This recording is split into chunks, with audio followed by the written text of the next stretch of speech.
Hoje eu quero falar sobre dinheiro fácil. E a gente está numa época, pelo menos hoje, se a gente for pegar a Bitcoin está em alta, etc. A gente vê muito essa questão do dinheiro fácil, né? Enfim, nos últimos anos tem muita coisa de pirâmide que saiu por aí. Daqui a pouco a gente já está de novo na época de mega da virada, e etc. E uma coisa que a gente deveria se perguntar, pelo menos observar, esse dinheiro fácil realmente é uma parada boa. Eu percebi, pelo menos vivendo a minha vidinha miserável aqui, que toda vez que eu procurei dinheiro fácil, algumas vezes eu consegui, algumas vezes não, mas isso nunca me trouxe nada além de dinheiro ou perder o dinheiro. Olha que interessante isso aqui, né? Dinheiro fácil vira só sobre dinheiro. Vira uma questão só sobre... Diego, mas quantas coisas só sobre dinheiro? Mais ou menos. Mais ou menos. Vamos pensar assim. Se amanhã, por exemplo, assim, pinga 2 milhões na tua conta. Diego, eu tô feito. Aí minha vida mudou. Mas aí tu cai numa estatística que diz que mais 70% das pessoas que ficam ricas assim da noite pro dia perdem tudo logo nos primeiros 5 anos.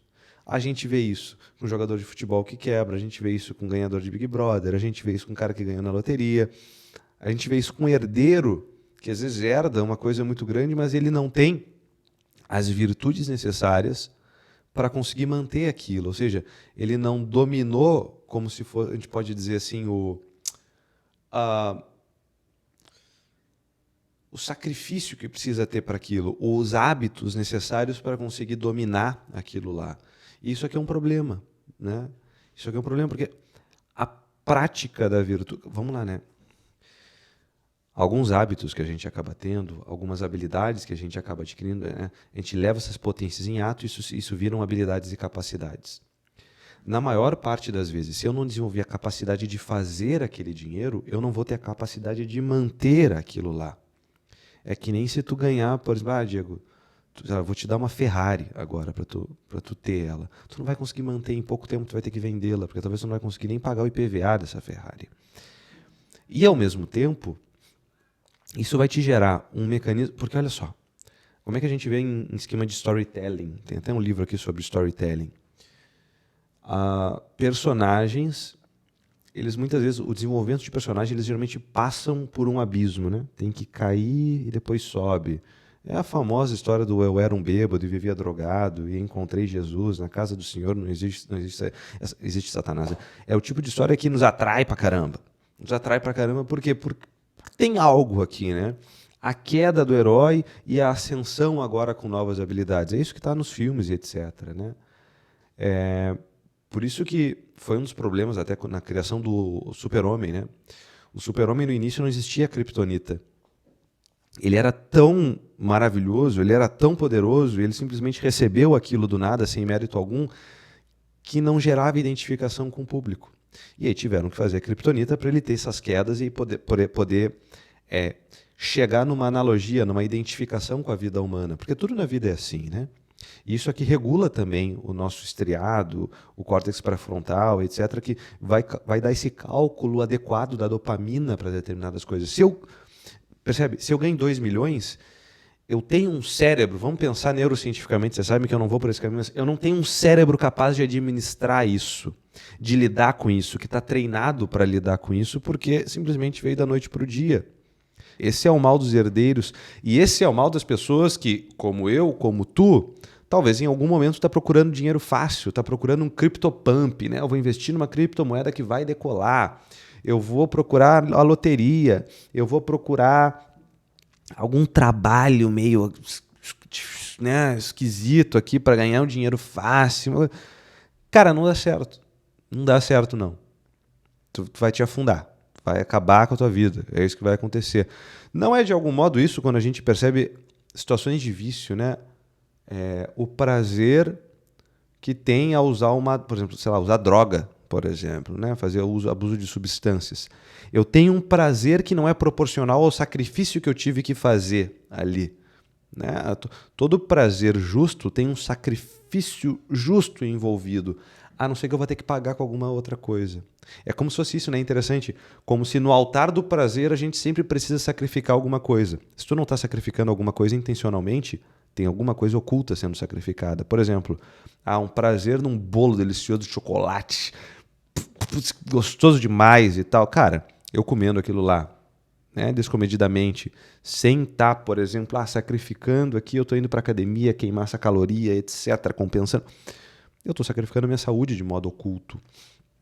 Ou um abuso de substâncias, né? Ou abusando de alguma droga, alguma coisa, eu vou ter uma dose de prazer enorme, mas eu estou sacrificando alguma coisa naquele altar, minha saúde mental e etc. Sempre tem um sacrifício envolvido, sempre tem um jogo de compensação aqui, parece, envolvido.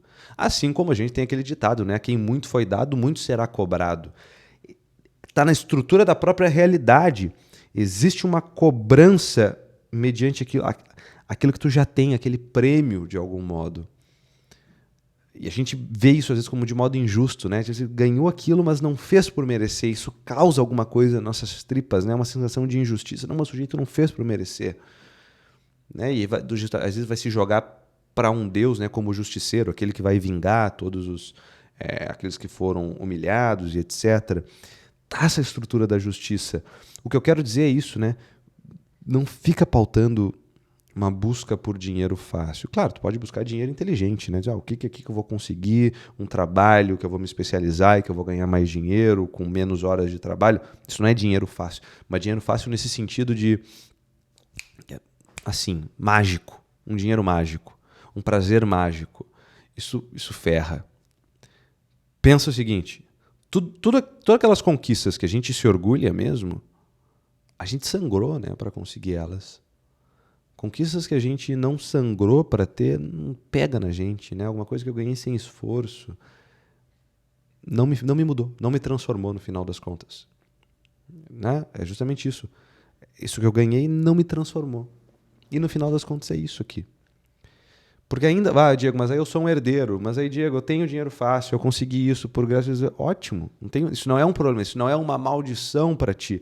Pelo contrário, tu pode então agora te dedicar a outras coisas. Não vai precisar ficar articulando a conquista material, porque tu já tem isso garantido, tu consegue te dedicar a dramas mais existenciais, ao amor, no final das contas, pelas coisas. Eu sou um romântico, acredito no amor, né? Fazer as coisas com amor mesmo, procurar isso.